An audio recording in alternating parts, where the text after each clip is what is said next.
Hi ನಮಸ್ತೆ welcome to our channel. ನಾನು ನಿಮ್ಮ ಶ್ವೇತಾ ರವಿಕುಮಾರ್. ಇವತ್ತಿನ ರೆಸಿಪಿನಲ್ಲಿ ಪ್ರೋಟೀನ್ ರಿಚ್ ಆಗಿರೋವಂಥ ಹೆಸರುಕಾಳು ದೋಸೆನ ಮಾಡ್ತಾ ಇದ್ದೀನಿ. ಮಾರ್ನಿಂಗ್ ಬ್ರೇಕ್ಫಾಸ್ಟಿಗೆ ಏನು ಮಾಡೋದು ಅಂತ ಯೋಚನೆ ಮಾಡ್ತಾ ಇದ್ರೆ ಈ ರೆಸಿಪಿನ ಒಂದ್ಸಲ ಟ್ರೈ ಮಾಡಿ ನೋಡಿ. ಮಕ್ಕಳಿಂದ ಹಿಡಿದು ದೊಡ್ಡೋರವರೆಗೂ ತುಂಬಾ ಇಷ್ಟಪಟ್ಕೊಂಡು ತಿಂತಾರೆ. ಇದನ್ನು ಮಾಡೋದಕ್ಕೆ ಮೊದಲು ಇಲ್ಲಿ ನಾನು ಒಂದು ಬೌಲ್ಗೆ 1 ಕಪ್ಪು ಹೆಸರು ಕಾಳನ್ನ ಹಾಕೊಳ್ತಾ ಇದ್ದೀನಿ. 1 ಕಪ್ ಹೆಸರು ಕಾಳಿಗೆ 1/4 ಕಪ್ಪಷ್ಟು ರೈಸ್ನ ಹಾಕೊಳ್ತಾ ಇದ್ದೀನಿ. ರೈಸು ಆಪ್ಷನಲ್ಲು, ಬೇಕಂದರೆ ಹಾಕ್ಕೋಬೋದು, ಇಲ್ಲಾಂದರೆ ಸ್ಕಿಪ್ ಮಾಡ್ಬೋದು. ರೈಸ್ ಹಾಕೋದ್ರಿಂದ ದೋಸೆ ಕ್ರಿಸ್ಪಿಯಾಗಿ ಬರುತ್ತೆ, ಹಾಗಾಗಿ ರೈಸ್ನ ಹಾಕ್ಕೊಳ್ಳೋದು.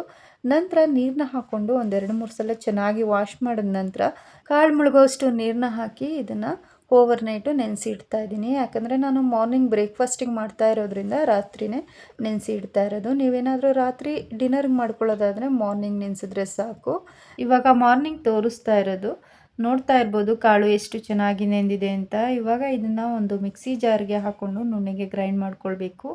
ಇಲ್ಲಿ ನಾನು ಒಂದು ಮಿಕ್ಸಿ ಜಾರ್ಗೆ ನೆನೆಸಿಟ್ಕೊಂಡಿರೋಂಥ ಕಾಳನ್ನ ಹಾಕ್ಕೊಳ್ತಾ ಇದ್ದೀನಿ. ಜೊತೆಗೆ ಖಾರಕ್ಕನುಗುಣವಾಗಿ ಒಂದು 4 ಹಸಿರುಮೆಣಸಿನ್ಕಾಯಿ, ಹಾಗೆಯೇ 1 ಇಂಚಷ್ಟು ಶುಂಠಿ, ಸ್ವಲ್ಪ ಕರಿಬೇವು, ಸ್ವಲ್ಪ ಕೊತ್ತಂಬರಿ ಸೊಪ್ಪು, ಹಾಗೆಯೇ 1 ಸ್ಪೂನಷ್ಟು ಜೀರಿಗೆನ ಹಾಕ್ಕೊಂಡು ಸ್ವಲ್ಪ ನೀರನ್ನ ಹಾಕಿ ನುಣ್ಣಗೆ ಗ್ರೈಂಡ್ ಮಾಡ್ಕೊಳ್ತಾ ಇದ್ದೀನಿ.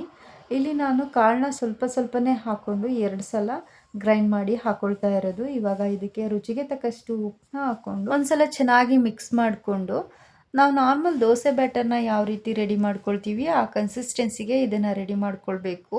ಸ್ವಲ್ಪ ದೋಸೆ ಬ್ಯಾಟರು ತಿಕ್ಕಾಗಿದೆ ಅಂತ ಅನ್ನಿಸ್ತು, ಹಾಗಾಗಿ ಇನ್ನು ಸ್ವಲ್ಪ ನೀರನ್ನ ಹಾಕ್ಕೊಂಡು ಕನ್ಸಿಸ್ಟೆನ್ಸಿನ ಸರಿ ಮಾಡ್ಕೊಳ್ತಾ ಇದ್ದೀನಿ. ಚೆನ್ನಾಗಿ ಒಂದ್ಸಲ ಮಿಕ್ಸ್ ಮಾಡಿ ಆನಂತರ ಕಾದಿರೋಂಥ ತವಾ ಮೇಲೆ ದೋಸೆ ಬ್ಯಾಟರ್ನ ಹಾಕಿ ನಮಗೆ ಎಷ್ಟು ಬೇಕೋ ಅಷ್ಟು ತೆಳ್ಳಗೆ ದೋಸೆನ ಹಾಕ್ಕೊಂಡು ಸ್ವಲ್ಪ ಎಣ್ಣೆನ ಹಾಕಿ ಎರಡೂ ಸೈಡು ಮೀಡಿಯಮ್ ಫ್ಲೇಮಲ್ಲಿ ಬೇಯಿಸ್ಕೊಂಬಿಟ್ರೆ ದೋಸೆ ರೆಡಿಯಾಗಿಬಿಡುತ್ತೆ. ಇದನ್ನು ಕಾಯಿ ಚಟ್ನಿ ಜೊತೆ ತಿನ್ನೋದಕ್ಕಂತೂ ತುಂಬಾ ರುಚಿಯಾಗಿರುತ್ತೆ. ಹಾಗೆ ಇದರಲ್ಲಿ ಪ್ರೋಟೀನ್ ರಿಚ್ ಆಗಿರೋದ್ರಿಂದ ವೀಕ್ಲಿ 2 ಟೈಮ್ಸ್ ಮಾಡ್ಕೊಂಡು ತಿಂದರೆ ಆರೋಗ್ಯಕ್ಕೆ ತುಂಬಾ ಒಳ್ಳೆಯದು. ಇದನ್ನು ಮಕ್ಕಳು ಲಂಚ್ ಬಾಕ್ಸ್ಗೂ ಸಹ ಕಟ್ಬೋದು, ತುಂಬಾ ಇಷ್ಟಪಟ್ಕೊಂಡು ತಿಂತಾರೆ. ಅಷ್ಟು ರುಚಿಯಾಗಿರುತ್ತೆ, ಯಾಕಂದರೆ ಮಸಾಲ ಎಲ್ಲ ಹಾಕಿ ಮಾಡಿರೋದ್ರಿಂದ ಬಾಯಿಗೆ ತುಂಬಾ ರುಚಿ ಸಿಗುತ್ತೆ, ಹಾಗಾಗಿ ಇಷ್ಟಪಟ್ಕೊಂಡು ತಿಂತಾರೆ. ಇದನ್ನು ಒಂದ್ಸಲ ಟ್ರೈ ಮಾಡಿ ನೋಡಿ, ಮತ್ತೆ ಮತ್ತೆ ಮಾಡ್ತಾ ಇರ್ತೀರಾ, ಅಷ್ಟು ಟೇಸ್ಟಿಯಾಗಿರುತ್ತೆ, ಅಷ್ಟು ಇಷ್ಟಪಡ್ತೀರಾ. ಹೆಸರು ಕಾಳು ತುಂಬಾ ತಂಪು, ಹಾಗೆಯೇ ತುಂಬಾ ಒಳ್ಳೆಯದು. ಬಾಡಿನಲ್ಲಿ ತುಂಬಾ ಹೀಟ್ ಆಗಿದೆ ಅಂತ ಅನ್ನಿಸ್ದಾಗ ಈ ರೀತಿ ಹೆಸರು ಕಾಳನ್ನ ನೆನೆಸಿ ಕೋಸಂಬರಿ ಮಾಡ್ಕೊಂಡು ತಿನ್ನೋದು ಅಥವಾ ದೋಸೆನ ಮಾಡ್ಕೊಂಡು ತಿನ್ನೋದ್ರಿಂದ ಬಾಡಿನಲ್ಲಿ ಹೀಟು ತುಂಬಾ ಬೇಗ ಕಮ್ಮಿ ಆಗುತ್ತೆ, ಹಾಗೆಯೇ ಆರೋಗ್ಯಕ್ಕೂ ತುಂಬಾ ಒಳ್ಳೆಯದು.